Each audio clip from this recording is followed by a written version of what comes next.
ఇప్పుడు for example ఇప్పుడు diabetes ఉంది వాళ్ళకి, హ్మ్. లేకపోతే థైరాయిడ్ ఉంది వాళ్ళకి, ఇంకా అలాగే గ్యాస్ట్రిక్ ప్రాబ్లమ్స్ ఉన్నాయి. ఇలాంటి వేరే వేరే ప్రాబ్లమ్స్ ఉన్నాయి. దాంతో పాటు ఈ హెల్త్ ప్రాబ్లమ్ ఉంది. ఇలాంటి వారికి మీరు ఏమైనా డైట్ సజెస్ట్ చేస్తారా? అంటే సెక్షువల్ హెల్త్ ప్రాబ్లమ్ ఉండి, అలాగే వేరే కాంప్లికేషన్స్ ఉన్నాయి. హ్మ్. దాంతో పాటు మీరేమైనా డైట్ కూడా సజెస్ట్ చేస్తారా? హోమియోపతిలో ఇది కూడా ఉంటుందా? మీరు స్పెసిఫిక్‌గా ఏమైనా చెప్తారా? డయాబెటీస్ వస్తుందా? హ్మ్. బీపీ వస్తుందా? హ్మ్. థైరాయిడ్ వస్తుందా? హ్మ్. సెక్షువల్ ప్రాబ్లమ్ వస్తుందా? ఇవన్నీ దానికి రెండే రీజన్. హ్మ్. మీ లైఫ్ స్టైల్, మీ డయట్. ఓకే. చాలామంది పేషెంట్ చెప్తుంటారు, డాక్టర్ గారు నాకేం టెన్షన్ లేదు. హ్యాపీగా ఉన్నా నేను. హ్మ్. అసలు ఏం లేదు. ఎందుకు ఈ ప్రాబ్లమ్స్ అని? నాకెందుకు సెక్షువల్ ప్రాబ్లమ్ వస్తుంది? నేను హ్మ్.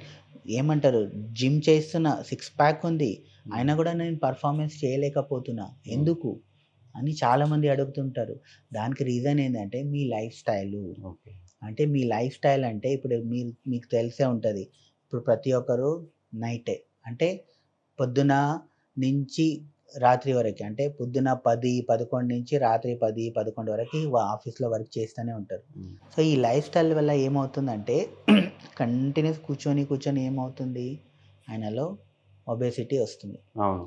12 గంటకి తినడం వల్ల హ్మ్. ఏమవుతుంది? గ్యాస్ట్రిక్ ఇష్యూస్ వస్తున్నాయి. అవును. ఆ! అవును. దాని తర్వాత రాత్రి అంతా నిద్ర లేదు. అవును. అంటే రాత్రి పడుకున్నా గూడా 2-8 వరకు పడుకుంటుండు. అవును. 6 అవర్స్, 7 అవర్స్ పడుకుంటుండు. నేను మంచిగా నిద్రనే పోతున్నా అని ఫీల్ అవుతుండు. అవును. కానీ ఇక్కడ ప్రాబ్లమ్ ఏందంటే, మీకు తెలుసా మన బాడీలో టెస్టోస్టెరాన్ హార్మోన్ ఎప్పుడు ప్రొడ్యూస్ అవుతదో తెలుసా మీకు? ఆ! సార్ చెప్పండి.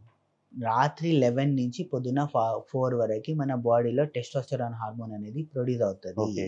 సెక్షువల్ ఫీలింగ్స్ ఉండదు, కోరికలు ఉండదు, ఏం ఉండకపోయినా గూడా హ్మ్. పొద్దున్న 4 గంటకి, 5 గంటకి ఆటోమేటిక్‌గా ఎరెక్షన్ అనేది వస్తది. అవును. అవును. అవును. మార్నింగ్ ఎరెక్షన్ అంటాం. ఓకే. ఎందుకొస్తది? ఆ హ్మ్. టైంలో టెస్టోస్టెరాన్ హార్మోన్ ప్రొడక్షన్ మంచిగుంటది. హ్మ్. సో, 11 నుంచి 4 వరకి హ్మ్. హార్మోన్ ప్రొడక్షన్ మంచిగా జరుగుతుంటది. హ్మ్. హ్మ్. అదే మీరు 2:00 పడుకున్నారనుకోండి, హార్మోన్ ప్రొడక్షన్ ఎక్కడ అవుతది? అవును. జరగదసలు. అవును. సో, ఆ టెస్టోస్టెరాన్ సరిగ్గా లేకపోతే ఏమవుతది? మీకు లో లిబిడో వస్తది. దాని తర్వాత ఎరెక్షన్ ప్రాబ్లమ్ వస్తది. సో, హ్మ్. ఇలా సెక్షువల్ ప్రాబ్లమ్ గూడా వచ్చేసింది. ఒబేసిటీ వచ్చింది. ఆ! హ్మ్. ఒబేసిటీ గ్రాడ్యుయల్‌గా ఒబేసిటీ అంటే ఏంది? బాడీలో కొలెస్ట్రాల్ పెరుగుతుంది. అవును. అంటే మీరు రాత్రి 12 గంటకి, 1 గంటకి బిర్యానీ తింటున్నారు. ఎక్సర్సైజ్ చేస్తలేరు. హ్మ్. చేసినా గూడా పొద్దున్న 9 గంటలకు చేస్తున్నారు. ఇవన్నీ వల్ల కొలెస్ట్రాల్ పెరుగుతది. హ్మ్. కొలెస్ట్రాల్ అంటే ఏమవుతది? అక్కడ రక్తనాళాలు చిన్నగయితాయి. అవును. రక్తనాళాలు చిన్నగయితే ఏమవుతది? హ్మ్. బ్లడ్ ప్రెషర్ పెరుగుతది. అవును. ఇండైరెక్ట్‌గా బ్లడ్ ప్రెషర్ పెరిగినప్పుడు మీ పురుషాంగం కూడా అక్కడ ఉండే రక్తనాళాలు కూడా చిన్నగయితాయి. దానివల్ల కూడా మీకు ఎరెక్షన్ ప్రాబ్లమ్ వస్తది.